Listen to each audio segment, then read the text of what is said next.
हमने पढ़ा था अकाउंटिंग क्या है और उसकी फ़ीचर्स क्या हैं। वो मैंने अच्छे से एक्सप्लेन कर दी थी कि हमारी अकाउंट हमारा होता क्या है और उसकी जो हमारे फ़ीचर्स हैं, उसकी विशेषता, उसकी क्वालिटीज़ वो हमारी क्या होती हैं। तो हम एक बार अकाउंटिंग के कुछ इम्पोर्टेंट हैं जो MCQ क्वेश्चन है, हम एक बार उन्हें देख लेते हैं। 4-5 ही क्वेश्चन है, ज़्यादा नहीं है। मैं बेसिकली MCQ क्वेश्चन में कई बार पूछ लेते हैं, पता होना चाहिए कि हमारी ये चीज़ें होती क्या है। तो फर्स्ट जो हमारा क्वेश्चन है वो है कि जो हमारी दोहरा लेखा प्रणाली का प्रयोग कब हुआ था। तो हमारी जो दोहरा लेखा प्रणाली थी उसका जो हमारा प्रयोग कब हुआ था, तो उसका हमारा जो प्रयोग हुआ था वो हुआ था 1340 में। और किसने किया था? एडवर्ड पेराग्ले ने। ठीक है, एडवर्ड पेराग्ले के अनुसार क्या था, कब किया था? 1340 में। ये MCQ क्वेश्चन है तो लगभग पूछ लेते हैं, तो हम एक बार देख लेते हैं। जो यहाँ से जो मैंने इसका मीनिंग बताया था, जो यहाँ से जो MCQ क्वेश्चन बने हैं, मैंने बस वही करवा रही हूँ। 4-5 क्वेश्चन है तो एक बार हम पढ़ लेते हैं फटाफट। तो सेकंड जो हमारा क्वेश्चन है वो है कि आधुनिक जो हमारी प्रणाली है उसका जो आविष्कार था वो कहाँ और किसने किया था। तो हमारी जो आधुनिक प्रणाली है, यानी कि जो हमारी अब की प्रणाली है, तो उसका जो आविष्कारक कौन था? वो इटली का था, लुकास पेसियोली ने किया था। तो आप इसे ध्यान रख लिया, अगर आपको लिखना है तो लिख लीजिए। ठीक है, उसके बाद हमारा है पेसियोली ने कौन सी पुस्तक लिखी थी और वह कौन सी भाषा में थी। तो बेसिकली ये 2 क्वेश्चन है। ये ऐसे भी हो सकता है कि पेसियोली ने कौन सी पुस्तक लिखी थी। सेकंड क्वेश्चन ये भी बन सकता है कि पेसियोली के द्वारा लिखी गई जो पुस्तक थी वो कौन सी भाषा में लिखी गई थी। तो हमारी जो पेसियोली ने जो पुस्तक लिखी थी वो हमारी जो थी बेसिकली जो हमारी थी वो लैटिन भाषा में थी। और वो कब लिखी गई थी? वो लिखी गई थी 1494 ईस्वी में लिखी थी। और जो हमारी पुस्तक का नाम था वो था डी कंप्यूट्स एक्ट स्क्रिप्चर्स। ये उन्होंने पुस्तक लिखी थी। तो जब भी हम एक चीज़ का आप ध्यान रखिए, जब भी हम कोई भी MCQ क्वेश्चन कर रहे हैं तो हमें वो क्वेश्चन ये नहीं है कि जो क्वेश्चन हम या फिर मॉडल टेस्ट पेपर में से कर रहे हैं या फिर हम कोई भी किसी भी बुक से हम वो चीज़ रीड आउट कर रहे हैं, तो ये नहीं है कि जो उसमें लिख रखा मैंने ये क्वेश्चंस बनाए हैं तो ये नहीं है कि मैंने ये बोल दिया कि हाँ ये मैंने लिख दिया। ज़रूरी थोड़ी है कि एग्ज़ाम में क्वेश्चन ऐसे ही पूछेंगे। तो हमेशा जब भी MCQ क्वेश्चन करो तो हमें क्वेश्चन तो हमें करना ही है, उसके साथ साथ जो हमारा आंसर है ना, आंसर में से भी हमने क्वेश्चन बनाना। आंसर में से क्वेश्चन कैसे बनाना? हमें एक MCQ क्वेश्चन के कम से कम 2 या 3 क्वेश्चन बनाने हैं, उल्टे सीधे जैसे भी आपसे बन रहे हैं। एक बार आप इस तरीके से बना लीजिए, क्वेश्चन में से देख लीजिए तो बन रहे हैं। जब क्वेश्चन पे ये हो ना कि ये चीज़ कब और कहाँ, तो कब और कहाँ के ना जो हमारे वो 2 क्वेश्चन बन गए। वो ये भी पूछ सकता कब हुआ, दूसरे क्वेश्चन में भी पूछ सकता है कहाँ हुआ, तीसरा क्या होता है किसने किया, बन गए ना हमारे 3 क्वेश्चन। और फिर जब हम आंसर देते हैं कि ये इस सन में हुआ, इस राइटर ने लिखा, तो फिर इस आंसर से भी आप क्वेश्चन बनाइए। कैसे? 1300, जब जैसे फर्स्ट क्वेश्चन है दोहरा लेखा प्रणाली का प्रयोग कब हुआ था, तो हमारा फर्स्ट क्वेश्चन तो हो गया कब हुआ था, 1340 में हुआ था। तो इसका सेकेंड क्वेश्चन है कि कब हुआ और किसने किया था? एडवर्ड पेराग्ले के अनुसार, मतलब एडवर्ड पेराग्ले के अकॉर्डिंग जो दोहरा लेखा प्रणाली का जो प्रयोग हुआ था वो 1340 में हुआ था।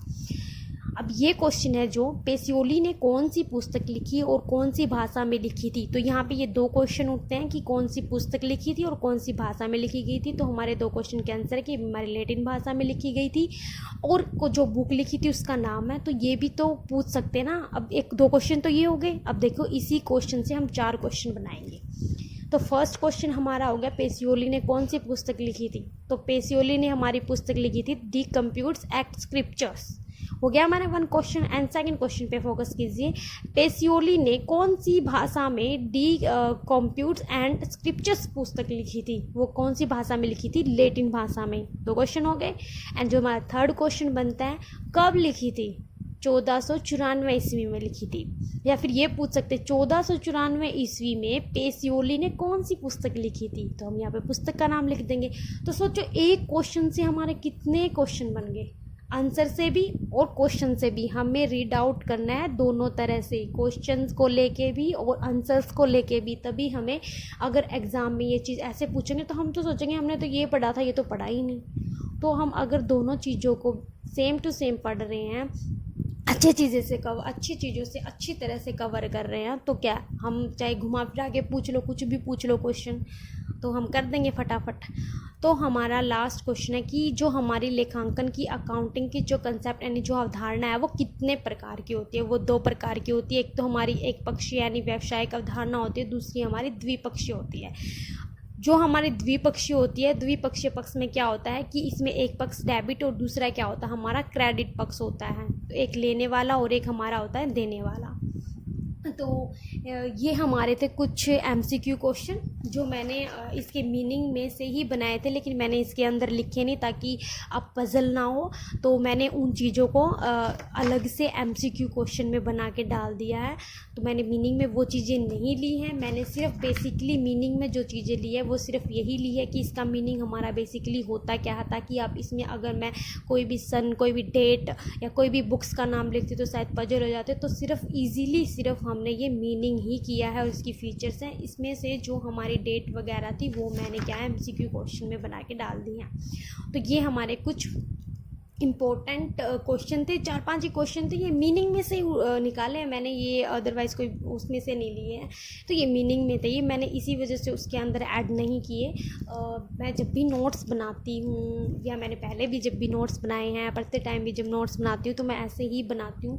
जो भी मैं मीनिंग होता है, जो भी मीनिंग होता है, जब भी मैं किसी भी चीज़ से पढ़ रही हूँ तो मैं मीनिंग को अलग लिखती हूँ। अगर इनके अंदर कोई डेट है या कोई बुक है तो मैं उन चीज़ों को ऐसे MCQ क्वेश्चन बना के ही करती हूँ। MCQ क्वेश्चन इसमें क्या होता है कि जो हमारा मीनिंग होता है वो तो हमारा क्लियर हो ही जाता है। तो उसके साथ साथ हम क्या करते हैं, अब हम पढ़ लेते हैं, मीनिंग में ही मैं डाल देती, मीनिंग में ही लिख देती, मैं ऐसे कि ऐसे ही नोट्स बना लेती। तो उसमें क्या होती थी कि मैं पजल हो जाती, ना तो मुझे यही समझ में आता कि हमारी अकाउंटिंग होती क्या है, ना मुझे यही समझ आता किसने लिखी क्या कुछ है।